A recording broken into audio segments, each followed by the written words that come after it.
Buenos días, hoy estoy en Palma de Mallorca y voy a entrevistar a Rafa, que es un amigo inversor de aquí de la isla, y nos va a contar un poquito lo que está haciendo aquí. Le voy a preguntar cómo encontrar esos chollos inmobiliarios y bueno, en definitiva me encanta hacer este tipo de entrevistas porque algunos de vosotros os vais a sentir identificados con Rafa y otros se va a encender la bombilla para ver otro nicho de mercado, ¿no? Otro nicho de inversión. Así que nada, vamos a ello y espero que os guste. Hemos quedado aquí en una cafetería, vamos a desayunar primero, que es lo que toca, y después vamos a hacer esa entrevista.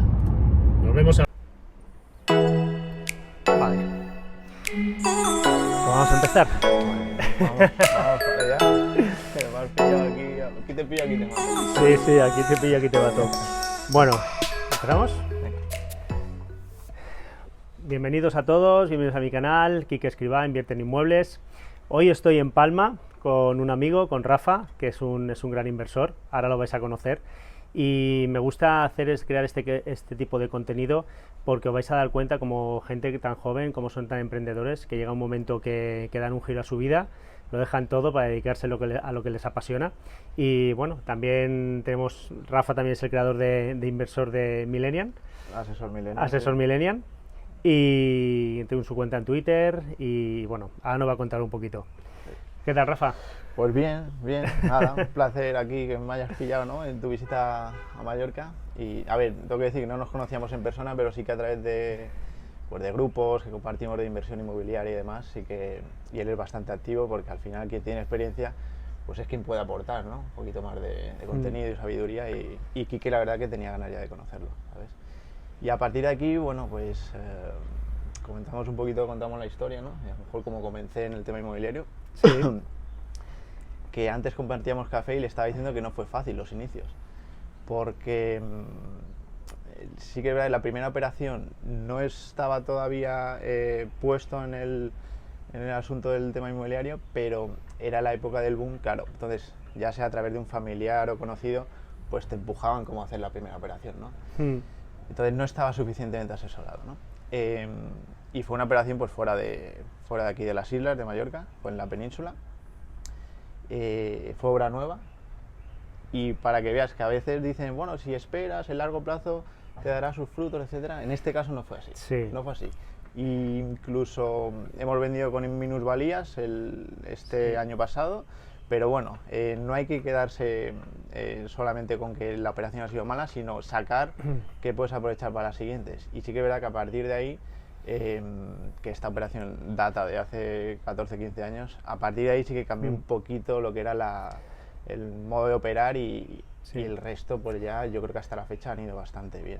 Antes lo estábamos comentando Rafa y yo, que dentro de España, aunque estemos en un mundo global, hay micromercados, ¿no? Es decir, si esa propiedad, creo que fue en Granada donde la compraste, quizás si la hubieses comprado en Madrid, pues el propio mercado lo hubiese absorbido ya, o aquí en Palma. Incluso la misma Granada.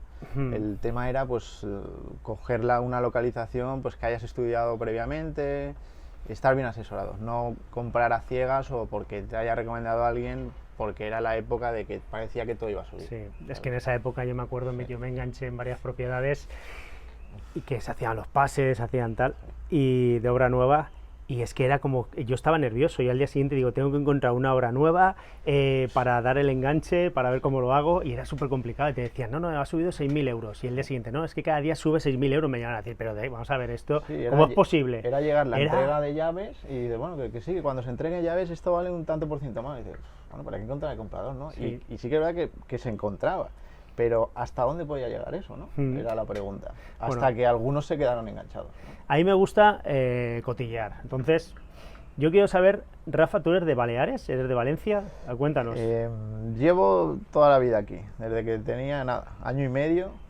Yo nací en Andalucía, pero desde que tenía año y medio, pues mis padres vinieron aquí a Baleares.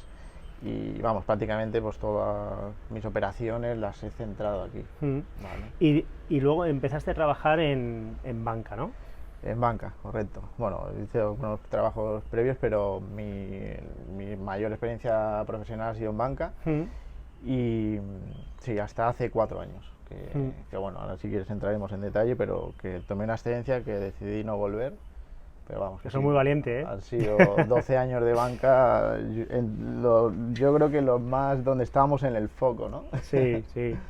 No, además de dejarlo hace 4 años aquí, hay que tenerlos bien puestos para tomar esas decisiones. Un sector tan bien valorado como la banca, donde además puedes conseguir muchos chollos inmobiliarios y buenas financiaciones, el dejarlo, ostras, el de ser muy, muy valiente.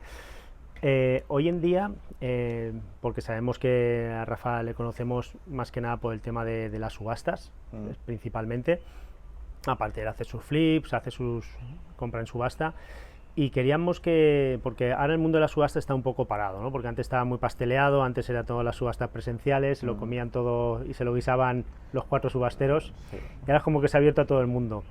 Pero yo veo que está un poco parado este mundo y ahora quizás pueda venir una época muy buena para encontrar esos chollos.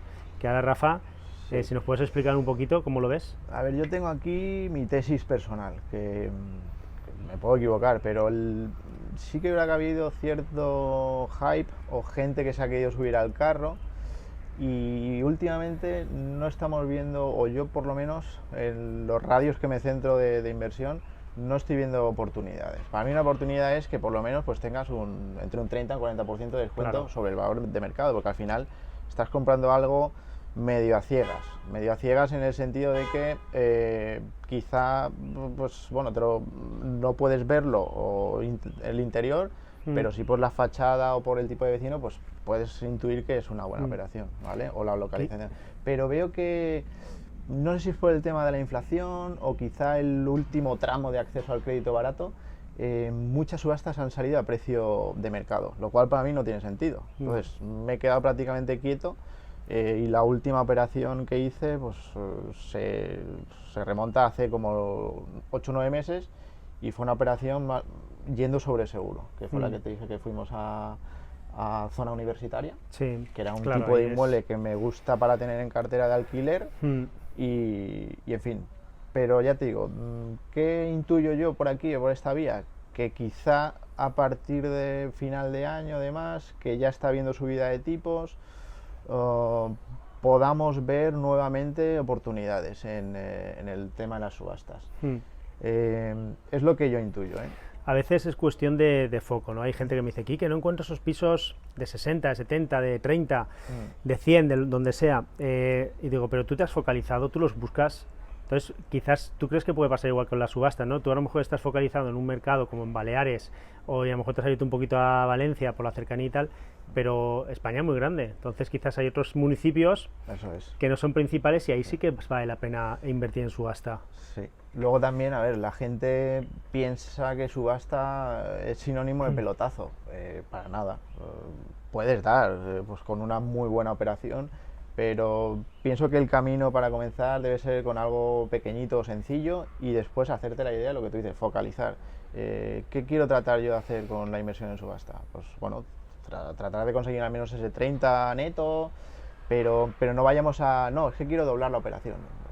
No, o sea, no, porque igual que tú, hay cientos de inversores, incluso con más experiencia, que saben los entresijos que puede haber detrás de las subastas. Entonces ese producto fácil no. Y la subasta no es para todo el mundo, ¿vale? O sea, la subasta tienes que tener el capital, porque no te van a dar la financiación, No te financian. o bien entre varios inversores que compréis en conjunto, o queréis una sociedad para hacer esa inversión, digamos. Y ya solamente eso quita mucha gente de la competición. Y luego también hay que tener muy, muy claro, dinos un poco las cosas que tenemos que tener en cuenta a la hora de tener una subasta, ¿no? Porque pueden tener doble hipoteca, pueden pedir la nota simple de esa propiedad antes. ¿Qué nos aconsejas? Depende del organismo que la celebre, suele ser, pues bueno, que te la da como más limpia o más documentada o no. Pues están, por ejemplo, las subastas donde puede acceder cualquiera, que son las del BOE, que es donde se celebran la mayoría de subastas.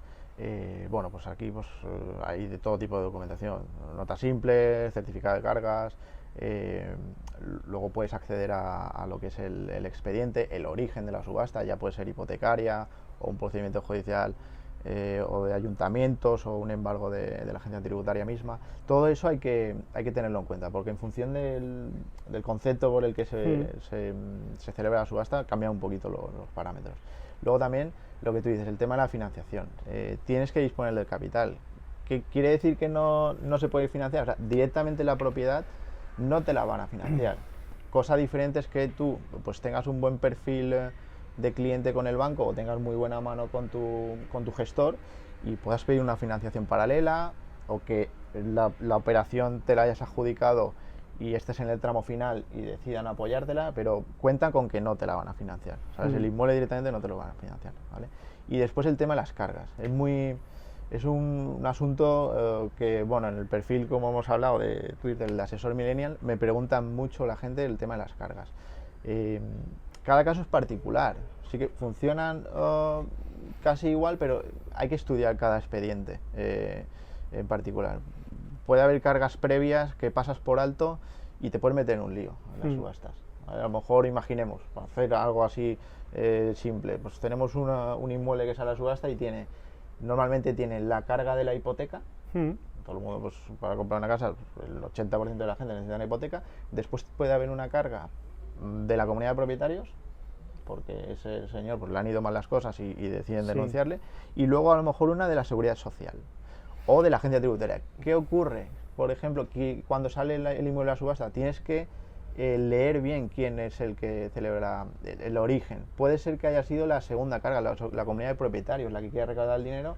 Entonces ten en cuenta que al estar en medio, la anterior te la vas a comer, o sea, la tienes que asumir. Las posteriores, por ley o por normativa, se eliminan, pero lo que es la carga ejecutante más la anterior, los 5 años anteriores los tienes que asumir tú. Y después están las cargas preferentes. Las preferentes muchas veces no vienen descritas en la nota simple y tienes que asumir IBIS, ¿vale? Hasta un máximo, depende, bueno, cambia en la comunidad, bueno, en Cataluña, pero cuenta con que tienes que asumir 4 periodos y comunidad de propietarios, que también son... Que eso solamente, perdona Rafa, solamente pasa en el mundo de las subastas, ¿no? Porque si yo compro, por ejemplo, una vivienda de banco, de Solvia, esa vivienda, cuando yo voy a notaría, está libre de cargas y de todo. De hecho, cuando solicitas el certificado... Claro, solicitan el certificado y a los 5 días se le repercute al administrador concursal para que lo liquide. Entonces, claro, en el caso de las subastas te lo comes tú, no se puede repercutir a nadie, ¿no? Pues lo comes tú. De ahí que hay que hacer cada subasta, tomarla como un caso, un expediente serio y descifrar bien, oye, hasta dónde puedo pujar en base a que tengo salvada pues la partida de comunidad de propietarios, de IBIS, y que me compense un poquito el margen que yo quiero obtener. Y luego, pues, entre comillas, tener esa suerte o no de que no haya un postor que te la supere. Al final es, bueno, tener paciencia, y a mí particularmente no es que esté todo yo creo que hay que ser asesorado. Yo personalmente en un importe grande, en una subasta, otra cosa es que fuese alguna propiedad, algo pequeñito, garajes, trasteros, pero claro, que me pueda arriesgar, ¿no? Imagínate que te metes un importe importante de 100, 200.000 euros y resulta que luego empiezas a tener cargas por todos los sitios y te vuelves loco, ya no que salgan los números. A mí me gusta también la inversión fácil, con ciertos problemas, pero que sea relativamente fácil. Te metes en un laberinto. La última, mira, para hacerlo fácil, he compartido recientemente la última operación que hice, bueno, de compra y venta de subasta de inmueble. Fue una plaza de garaje en Valencia en concreto. Hay que hacerlo simple. O sea, a mí me hubiera gustado pues conseguirla a 3.000, 4.000. Bueno, pues se consiguió a una cifra, yo creo que era razonable, pues que era eso, pues un descuento de un 50% con respecto al valor de mercado. Pero fui a una subasta donde solo había una carga, ¿vale? Que era, pues quería recaudar la seguridad social, pues un importe que se le adeudaba al señor, y ahora la acabamos de vender con paciencia y se ha hecho un 100 neto. He compartido la operación en el perfil. Te aparecen las cargas que tiene, ¿no? Desde las que tú tienes que asumir a la hora de entrar a una subasta. Te aparecen algunas y otras tienes que averiguarlas. Entonces yo el inmueble que son las preferentes. El inmueble que a mí me interesa, pido nota simple, veo las cargas que tiene, pido el histórico para ver todas las cargas que tiene y digo, vale, esto es lo que voy a tener que asumir. Esto es lo que voy a tener que asumir, pero puede que no te salgan lo que te comento, las de IBIS Vale. y comunidad Claro. de propietarios. No, Porque hay algunas comunidades de propietarios que esperan a que haya una masa importante, una deuda pendiente importante, para inscribirla, y otras que no. El caso este que te comento de la plaza de garaje, pues mira, justamente es que no había pendiente ningún tipo de carga adicional. Pero hay que contar con eso, con que máximo, en el caso de que las haya, pues 4 periodos. ¿Vale? Y en fin, no es por desanimar a nadie, pero es que hay que tenerlo muy en cuenta. Cuando uno va a acudir a una subasta, infórmate de cómo es el funcionamiento o procedimiento antes, durante, analizarlo bien y después. Hombre, es muy rentable si uno está focalizado, como ha hecho Rafa, y se ha decantado por ese modelo de inversión. Mira, ahora estamos aquí en...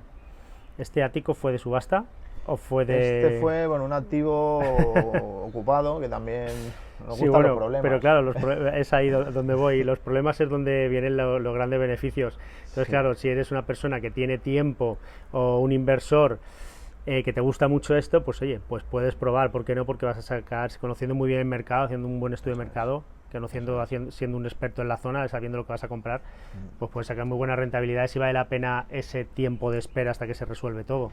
Claro, Y esos al final, dolores de cabeza. Sí, es que al final depende mucho también el radio en el que te centres o el barrio donde te quieras centrar. ¿No? En nuestro caso o en mi caso, en las islas es complicado, o incluso el problema que tenga una gran rentabilidad, ¿no? Pero en este caso, pues sí, este es un inmueble que estaba ocupado y bueno, pues aquí lo que tienes que tener en cuenta es la paciencia. Y la paciencia va implícita la oferta que tú haces. Bueno, yo voy a hacer una oferta de, un ejemplo, de 100. Sé que el potencial es obtener el día de mañana pues 300 o 200 y pico, y en esa oferta que hago pues se me puede ir un año entre que pues bueno, pues negocio para que se marche el ocupa, hago una reforma completa, en fin. Sí. Hay que saber un poquito dónde te metes y por qué. ¿El Ocupa tuviste que negociar con él? ¿Cómo lo llevas? Es el único caso en que llegamos a un acuerdo mixto, ¿vale? Que fue, pues bueno, compensamos con una cantidad económica y se fue en un plazo relativamente muy corto. Prácticamente 3 semanas estaba fuera. ¿Vale? Una derrama más. Sí. Tener que pagar Pero bueno, a esta lacra. Compensó, en este caso compensó. Claro, es así. Y tu modelo, el tema de las subastas, tú asesoras a través de Twitter, mucha gente que te pregunta y tal. Hoy en día el mundo de las subastas es muy fácil entrar, ¿no? Te inscribes, es online, está abierto, no es como antes, que es un coto cerrado. ¿Nos puedes decir rápidamente cómo hacerlo, una persona que quiera empezar a invertir en subasta? Sí, mira, lo que comentábamos, básicamente donde se celebran la mayoría es a través del portal del BOE, subastas.boe.es.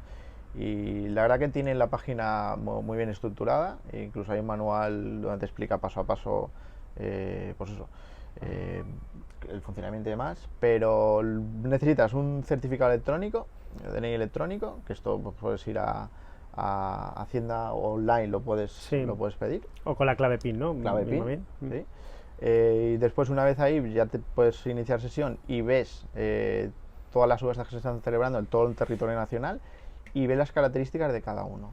Normalmente, sobre el tipo de subasta o el importe de subasta, se requiere para participar. Si tú ya decides participar, obviamente, pues que hayas analizado un poquito pues, dónde te metes, un 5% del depósito. Esto es una normativa, pues solamente para participar, para que no entre ahí cualquiera y haga una puja pues en plan zorra, ¿no? Y diga, no. Entonces necesitas ese 5% en una de las entidades colaboradoras de la agencia tributaria. Básicamente son los bancos principales. Como puede ser CaixaBank, Santander, BBVA, Bankinter, ¿vale? Y luego pues hay un timing, una duración. Suelen ser desde el momento en que se inicia hasta que termina, son 20 días, más 24 horas adicionales si hay pujas en las últimas horas, ¿vale? Se prolonga hasta 24 horas más. Y en función de esto, pues aparte del depósito, tú pones un importe de puja, que digamos que es el valor final que tú vas a pagar, o sea, lo que estás ofreciendo por el inmueble. Terminada la subasta, pues bueno, se envía un certificado o han finalizado con la puja mayor, y si tú eres el mayor postor, digamos, pues aquí entra en juego pues varios factores. Depende del importe que se haya ofrecido en cuanto a la deuda que se quiera recaudar, pues va por una vía o por otra. Vía me refiero en que puede tardar más o menos, ¿vale? Porque luego también el deudor tiene derecho, en función del porcentaje, a poder ofrecer, tiene unos días de margen por si quiere ofrecer algo más. Pero entendemos que el deudor, si ha tenido 2, 3, 4 años para ponerse al día, no lo va a hacer en un plazo, ¿sabes?, de 2 semanas. Sí. Y en fin, luego cosas a tener en cuenta, suponiendo que no has ganado la subasta, es que si tú no has seleccionado, hay una opción de reserva de puja, no lo recomiendo pulsar, porque te bloquean el depósito. Esto es en caso de que el que haya ganado no asuma el importe. Y pasa al segundo. Pasa al segundo. Si fueras tú, porque resulta que has pulsado reserva de puja, pues bueno, buena suerte que has tenido. Pero no suele ser. Pero es bueno pulsarlo, ¿no? Seleccionarlo. Yo no lo. Pues si yo marco un tope, 80.000. Y es un. Pero no lo recomiendo porque te tienen bloqueado el depósito hasta que se termina el procedimiento. Ah, vale. Entonces es un poco perder coste de oportunidad. Pues el depósito pueden ser 10.000, 15.000 euros que podrías destinar a otra subasta que tengas analizada. Claro. Eso en el caso de que no la ganes. En el caso de que la ganes, pues tienes ventajas e inconvenientes. Ventajas, pues la mayoría, salvo las notariales, no tienes que pagar notario, únicamente pues pagar tu impuesto, tu ITP, según la localidad donde estés. Y después acudir al registro y, en fin, el procedimiento que se hace habitual para poner el inmueble o escribirlo a tu nombre. Y en función del tipo de subasta también, pues puede ser que esté el inmueble ocupado o no. De ahí ya depende que tú hayas hecho una investigación previa para saber dónde te metes y si es una buena opción el margen de descuento con el que quieres obtener la puja. Si no, no te compensa, bueno, obtener un descuento ajustado si luego tienes que esperar un año para obtener inmueble, ¿no? Por eso hay que tener varios factores en cuenta antes de decidirse a pujar, ¿vale? Hay más tipos de subasta, como pueden ser las presenciales, todavía existen, ¿eh? De seguridad social, ¿no? Seguridad social. Me gustan bastante a mí, bueno, más para otro tipo de activos, que pueden ser los vehículos. Son más limpias, más rápido el procedimiento. No quiero decir que no acuda tanta gente, pero el que acude es más consciente, ¿no? Porque cuando estás delante del ordenador, yo es algo que tomo mucha importancia. O sea, tienes que controlar las emociones. O sea, en una puja online, por calentarte a lo mejor decides salirte del guión y decir, no, es que la quiero ganar, pulso. En cambio, cuando estás en una presencial, tomas conciencia de que, oye, me están diciendo que por ese coche o por ese parking o trastero o lo que sea, yo quería pagar 3 y este me lo sube a 3.500, 4. Es más difícil de que te calientes, ¿no? Bajo mi punto de vista. Sí, en la subasta online, si tú te echas atrás, o sea, te pueden penalizar, ¿no? Tendrías que tener un motivo justificado, ¿no? Porque si eres ganador, te penalizan con el importe del depósito. Ah, o sea, que no es poca broma, ¿eh? Tienes que ir con ojo, tienes que ir con ojo. Muy bien. Y bueno, los inversores que voy conociendo, que vamos conociendo a través de quedadas, de grupos y tal, cada uno, hay inversores que tienen una estrategia muy definida y hay otros inversores que van dando un poco bandazos, ¿no? Que no van. Yo he observado eso. Tu estrategia, ¿tú cómo te ves? O sea, ¿qué espera Rafa conseguir con el mundo de la inversión inmobiliaria? De aquí a 5 años, por así decirte, ¿cómo se ve Rafa? Bueno, a ver, a mí me gusta la operación, bueno, flip, porque vengo de familia, pues, mi padre pues ha sido reformista, constructor, toda su carrera prácticamente, y he mamado pues el reformar viviendas, ¿no? Desde cero. Me gusta el tema de decoración, pues eso. Entonces siempre me ha gustado el adquirir un inmueble destrozado para darle la vuelta y luego venderlo. ¿Qué ocurre? Que con estos últimos años de acceso al crédito más económico y más conciencia inversora, ¿no? Para meter ese tipo de activos pues, en inversores, ¿no? Meter el real estate o el inmobiliario. Se ha complicado, ¿no? La operación flip, o no se ha complicado, sino que es más difícil pues obtener los números que yo tenía antes. Entonces voy dando entrada a inmuebles para tener en cartera para alquiler. Entonces voy cambiando un poco, hay que adaptarse, ¿no? Algunos se tiene que sentir cómodo. Y de ahí las últimas operaciones, bueno, que la intención es alquilar para eso, para verme el día de mañana pues con unos inmuebles. Yo prefiero buena localización, aunque la revalorización sea un poquito más pequeña, pero buena localización, y que el día de mañana pues bueno, te dé cierta tranquilidad ante posibles bajadas de mercado, que siempre las hay, y según la localidad pues más, o según el tipo de barrio. Por eso prefiero, bueno, aunque compre un poquito más caro o me ciña a una zona más cara, pero que sea más das prioridad a tener esas, porque a mejor ubicación, peor rentabilidad en cuanto a alquiler, pero posiblemente mejores plusvalías a largo. Entonces valoras más ese... ¿Cómo compensamos ese peor alquiler? Pues cuando me sale realmente una oportunidad que yo creo que no se puede desaprovechar, pues no me importa que el inmueble, ya te digo, pues tenga la característica que sea o de subasta, o que esté ocupado, o que haya que reformarlo íntegramente. Que reformarlo íntegramente no quiere decir que la estructura esté... No, o sea, que me refiero que el inmueble, la apariencia, pues sea de cuéntame, ¿no? Y luego ya le daremos la vuelta. Oye, con una ¿y buena reforma. tu familia cómo te apoya en esto? O te digo, porque te diría un poco, oye, te vas a dejar un trabajo estable, un buen puesto para dedicarte a, no sé a dónde te estás metiendo, ¿te apoyaron? Al final ha sido un poco demostrarlo con hechos, ¿no? Cuando tú demuestras con hechos, pues eso, que puedes conseguir algo, se quedan tranquilos. Se va un poco el miedo, se va un poco esa sensación de qué está haciendo. Sí. Incluso para ellos mismos ya, pues bueno, normal. Puedes incluso asesorarles o aconsejarles para cuando surge una oportunidad que tú no puedes o en ese momento no quieres acceder, ¿no? Y ahí lo hemos salvado, ¿no? Hasta la fecha vamos ahí bien encaminados. Genial. Costó al principio porque lo que decimos, venimos de trabajar en un puesto bastante estable, con buenos ingresos y facilidades para el crédito, pero al final uno tiene que hacer lo que le guste, ¿no? Y ese momento a mí, bueno, pues me llegó hace 4 años. Al principio, cuando tomé la excedencia, no fue porque yo quisiera, fue por un tema familiar, pero todo viene por algo, ¿no? ¿Vale? Y a día de hoy, pues eso, por lo menos puedo aprovechar el tiempo para mí o para eso, para el día de mañana pues tener mis propios ingresos y no trabajar para ¿Inviertes otro, ¿no? como persona física o como sociedad? Como persona física. Como persona física. Sí, hasta la fecha sí. ¿Y tienes pensado...? Me lo estoy planteando. Vamos a ver cómo va el tema de eso, los próximos contratos de alquiler y qué inmuebles entran a pasar a cartera, pero es algo que tengo que valorar. Muy bien.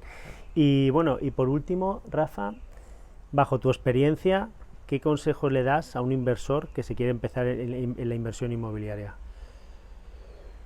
Pues a ver, como inversión inmobiliaria entiendo no que sea tu primera vivienda. Entonces, cuando no es tu primera vivienda hay que separar un poquito, ¿no? No hay que comprar nunca tu primera vivienda habitual. O sea, tu vivienda habitual puedes tramitar así la operación para conseguir mejor financiación y demás. Me refiero a la vivienda de tus sueños. Claro, primero hay que comprar la vivienda de inversión, ¿no? Sí, bueno, puedes comprar lo que quieras, pero el tema es que cuando sea para inversión no te fijes en que sea para ti. Piensa que lo que te va a reportar a tu bolsillo. Entonces, que tú veas y entres en un inmueble y te digan, no, mira, esto que es muy viejo, ¿qué tal? No te fijes en eso. Compra metros, compra zona o compra seguridad, pero eso, piensa en inversión, no en yo no me veo viviendo aquí. Porque tú no te veas viviendo ahí, pues porque no quiere decir que no se vaya a alquilar mañana a un precio que te está dando una buena rentabilidad, ¿no? Ata cabos y piensa un poquito. Aquel dicho, ¿no? Comprar el peor inmueble de la mejor zona, ¿no? Eso es. Sí, así es. sí, ¿No? sí. Lo has dicho, lo has descrito perfectamente. Incluso si tienes que salir un poquito de tu radio, a todos nos gusta la zona A y zona B de nuestra ciudad, ¿no? Sí. Pero es que ahí no están las rentabilidades. Y tampoco tu bolsillo quizás Claro, te lo va a permitir, ¿no? tienes que ver qué perfil de inversor eres, hasta dónde puedes llegar, y es diferente empezar a invertir con un buen capital que empezar a invertir desde cero una persona que tiene 4 duros ahorrados. Y cuando digo duros, ahí es cuando me doy cuenta que somos mayores, tío. Vamos para arriba. Con las canas también. 4 euros ahorrados y la verdad es que sobre todo es que te sientas cómodo y no meterte en que no ya llegará esa inversión gorda o esa inversión que vas a hacer en conjunto, porque vas a tener grandes plusvalías, pero sobre todo es sentirte muy cómodo y yo siempre digo que hay que tener una estrategia de salida, bien alquiler por habitaciones, si el mercado o te sale mal la reforma o cualquier historia, que pueda solucionar cualquier problema, y sobre todo estar cómodo, cada uno sentirse cómodo a la hora de invertir, ver hasta dónde puedes llegar, ¿no? Eso es muy importante. Y salir de tu zona si no lo encuentras. No porque no lo encuentres decidas tirar la toalla.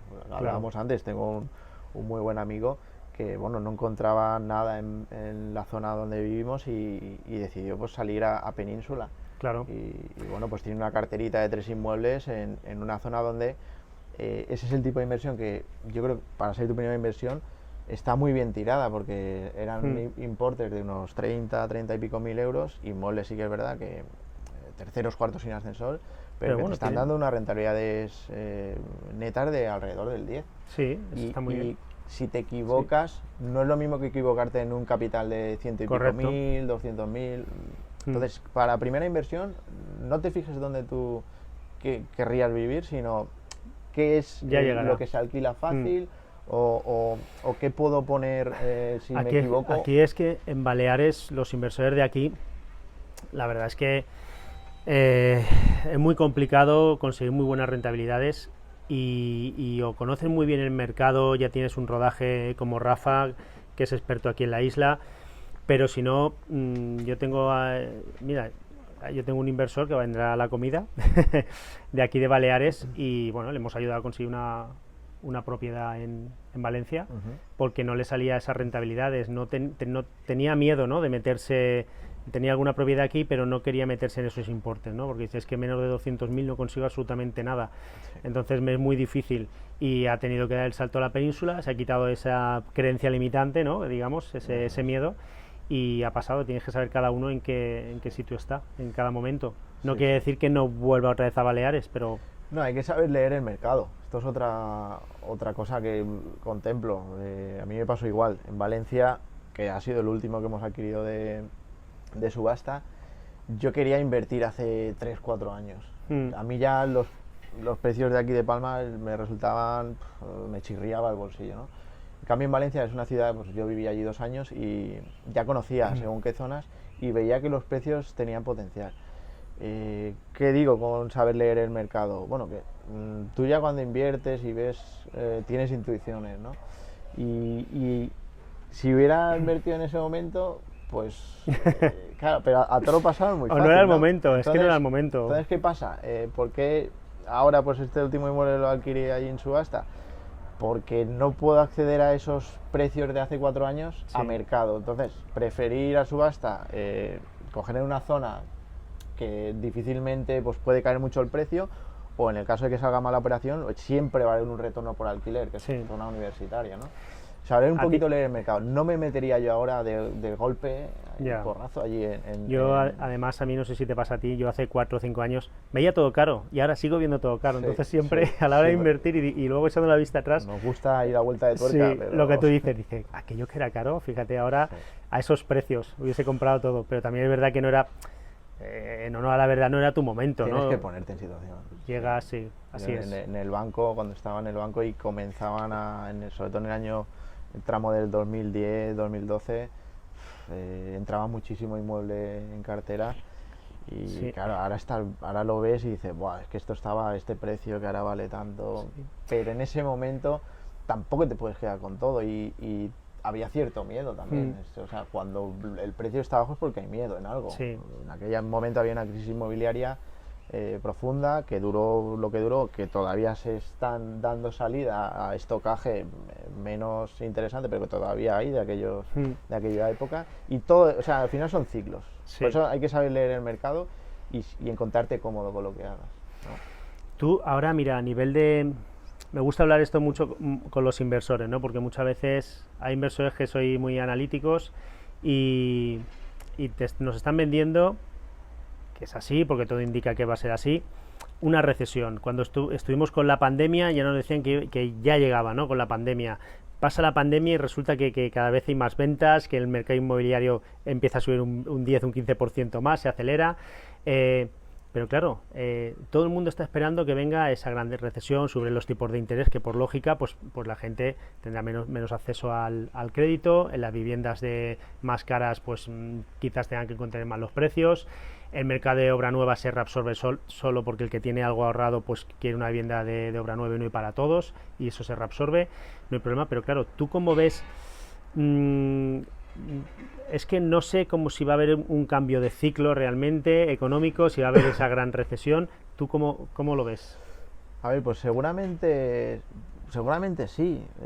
Puede haber una recesión, desaceleración, pues que se contraigan un poquito los precios, pero yo creo que todos son baches y al final estamos en economías globalizadas, ¿no? Donde bancos centrales, si ven que la economía está pasando por malos momentos, pues la gente tiene que seguir viviendo, tienen que imprimir, ya sea para crear puestos de trabajo o al empresario que le den ayudas. O sea, es cíclico, ¿no? Al final es cíclico. Que en ese momento dure más, por ejemplo, pues una recesión o una crisis inmobiliaria, pues ahí es donde tú tienes que, si quieres invertir, encontrarte cómodo, ¿no? Y no arrepentirte si decides invertir en una recesión. ¿Por qué? Pues, si lo haces con cabeza, creo que habrás dado con un precio más o menos bajo, que al final todas las crisis a toro pasado nos vuelven a poner en lo alto, ¿no? En máximos históricos, precios ya lo hemos visto en acciones hace 2 años, lo hemos visto ahora recientemente en el plano inmobiliario, que los precios pues, hay que aguantar, suben. hay que aguantar como sea. Pues hay que aguantar y sobre todo si tienes analizada la inversión, no vayas con miedo. Si al final tienes unos ingresos estables, un trabajo que te pueda permitir pues eso, financiarte o mantener un inmueble, que los alquileres pues tengan que bajar pero que todavía te pueda pagar o te genere un cash flow, tranquilo, y todo es pasajero bajo mi punto de vista. Con la inversión inmobiliaria estamos, los registros de la propiedad están en máximos históricos, van a fuego a nivel de... Yo llevo aquí viniendo muchos años a Palma y este año lo voy a reventar. No sé si te has dado tu cuenta, pero veo más gente que nunca en turismo. Es una pasada. Entonces, claro, hay cosas inmobiliarias. Anoche estuve en Deià. Yo creo que hay más inmobiliarias que bares. Sí, como champiñones. Mira, tenemos recientemente un inmueble... Y lo más barato pues era 1 millón de euros. Sí. hemos puesto 2 inmuebles en venta recientemente. Y o sea, yo soy transparente. De hecho, creo que lo publiqué también en el perfil de Twitter. Uno de ellos, en la primera visita se vendió. Era un inmueble familiar en una zona residencial, y pensábamos que era un precio, bueno, que no se vendiera a la primera, pues para ver cómo respiraba la gente, a ver qué tipo de visitas recibíamos y demás. Entonces, la primera visita que vino, hizo una segunda y se lo quedó. Y luego este otro inmueble que tenemos ahora en venta, pues bueno, igualmente estamos aprovechando un poquito ese precio alto, que lo cogimos con muy buen descuento, no tenemos prisa, y el termómetro me está diciendo que aunque yo ponga un precio alto, no creo que sea caro, porque vienen visitas semanalmente y bastantes. No, las visitas que se hacen en verano y en agosto, esas son serias. Lo que decimos, ¿qué está ocurriendo? Pues a lo mejor aquí en Palma, a ver, la vivienda es singular, ¿no? Estamos hablando de una vivienda pues, particular, pero que la gente quiere aprovecharse el último tirón de financiación, o el extranjero viene de ver que en su zona pues quizás están más o menos recuperados y quiere invertir. Al final Palma es una zona donde muy turística y cada vez pues entra más capital al extranjero. ¿Qué hago? Pues si es uno de los de cartera que no es estratégico para mí, vamos a aprovechar el momento y nos lo quitamos de en medio. Entonces, bueno, vamos a ver por dónde tira, pero que puede haber un pinchazo, puede haber una contracción, seguro, pero estemos ahí, pues si eres inversor, con un poquito con la caña, a ver si pescamos bien, o Vamos a ver por dónde van los tiros, ¿no? Sí, es así, no queda otra. Pues bueno, Rafa, por último, si quieres añadir algo más. Pues nada, que un placer, que por fin nos hemos puesto cara y nada, que esperemos hacer otra ronda, pues eso, cuando me invites, ¿no? Claro, aquí tú o allí en Valencia. Cuando quieras. A mí Sí, me encanta sí. conocer, como viajo bastante, pues me encanta conocer a los inversores que bueno, que tienes de relación que los conoces por las redes. Es bueno compartir Y ahí. sí, y ponerte cara, pues la verdad es que a mí me encanta Sí. esto. Un placer. Pues nada, Ok. encantado. Muchas gracias por pasar por el canal. A ti. Y nos vemos en el siguiente vídeo. Espero que os haya gustado mucho. Pondremos en la descripción del vídeo las redes sociales, el Twitter de Rafa, si quieres contactar con él. Y bueno, nos vemos en el siguiente. Hasta luego.